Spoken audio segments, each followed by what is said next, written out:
ಮಾಜಿ ಮುಖ್ಯಮಂತ್ರಿ ಬಿಜೆಪಿಯ ಹಿರಿಯ ನಾಯಕ ಡಿ.ವಿ. ಸದಾನಂದಗೌಡ ಮುಂಬರುವ ಲೋಕಸಭಾ ಚುನಾವಣೆ ಸ್ಪರ್ಧೆಯಿಂದ ಹಿಂದಕ್ಕೆ ಸರಿದಿದ್ದಾರೆ. ಕಳೆದ ವಾರ ದೆಹಲಿ ಪಕ್ಷದ ವರಿಷ್ಠರ ಬುಲಾವ್ ಬಂದ ಹಿನ್ನೆಲೆಯಲ್ಲಿ ದೆಹಲಿಗೆ ಹೋಗಿದ್ದ ಡಿ.ವಿ. ಸದಾನಂದಗೌಡರಿಗೆ ಮುಂಬರುವ ಲೋಕಸಭಾ ಚುನಾವಣಾ ಸ್ಪರ್ಧೆಯಿಂದ ಹಿಂದಕ್ಕೆ ಸರಿಯುವಂತೆ ಸೂಚಿಸಿದ್ದು, ಇದಕ್ಕೆ ಡಿವಿಎಸ್ ಕೂಡ ಸಮ್ಮತಿ ಸೂಚಿಸಿದ್ದಾರೆ ಎಂದು ಹೇಳಲಾಗಿದೆ.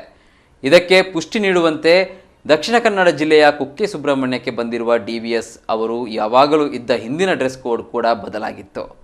ಇನ್ನು ಈ ಬಗ್ಗೆ ಪ್ರತಿಕ್ರಿಯಿಸಿರುವ ಡಿ.ವಿ. ಸದಾನಂದಗೌಡರು ಚುನಾವಣಾ ಸ್ಪರ್ಧೆಯಲ್ಲಿ ಪದವಿಯಲ್ಲಿ ಆಸಕ್ತಿ ಇಲ್ಲ ಎಂದಿದ್ದಾರೆ. ಬಿಜೆಪಿ ಪಕ್ಷ ನನಗೆ ಎಲ್ಲವನ್ನ ಕೊಟ್ಟಿದೆ. ಸುಳ್ಯದಂತಹ ಕುಗ್ರಾಮದಲ್ಲಿದ್ದ ನನ್ನನ್ನು ಪಕ್ಷ ಶಾಸಕ, ಸಂಸದ, ಕೇಂದ್ರ ಸಚಿವ, ರಾಜ್ಯದ ಮುಖ್ಯಮಂತ್ರಿಯನ್ನಾಗಿ ಮಾಡಿದೆ.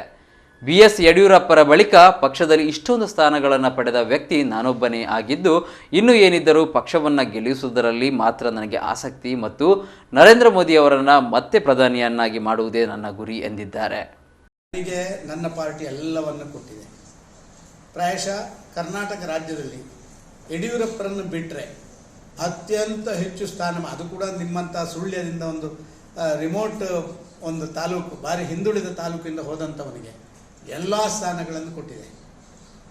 ನಾನು MLA, MP, MLC, ವಿರೋಧ ಪಕ್ಷದ ಉಪನಾಯಕ, ವಿರೋಧ ಪಕ್ಷದ ನಾಯಕ, ಪಕ್ಷದ ಅಧ್ಯಕ್ಷ, ಪಕ್ಷದಲ್ಲಿ ನಾನು ರಾಜ್ಯದ ಮುಖ್ಯಮಂತ್ರಿ, ನಾನು ರಾಷ್ಟ್ರೀಯ ಉಪಾಧ್ಯಕ್ಷ, ರಾಷ್ಟ್ರೀಯ ಕಾರ್ಯದರ್ಶಿ, ಕೇಂದ್ರದಲ್ಲಿ ನಾನು 7 ವರ್ಷ ನರೇಂದ್ರ ಮೋದಿ ಅವರಲ್ಲಿ ಮಂತ್ರಿ. ಇದಕ್ಕಿಂತ ಹೆಚ್ಚು ಏನು ನಾನು ಅತ್ಯಂತ ಸಂತೃಪ್ತ ರಾಜಕಾರಣಿ.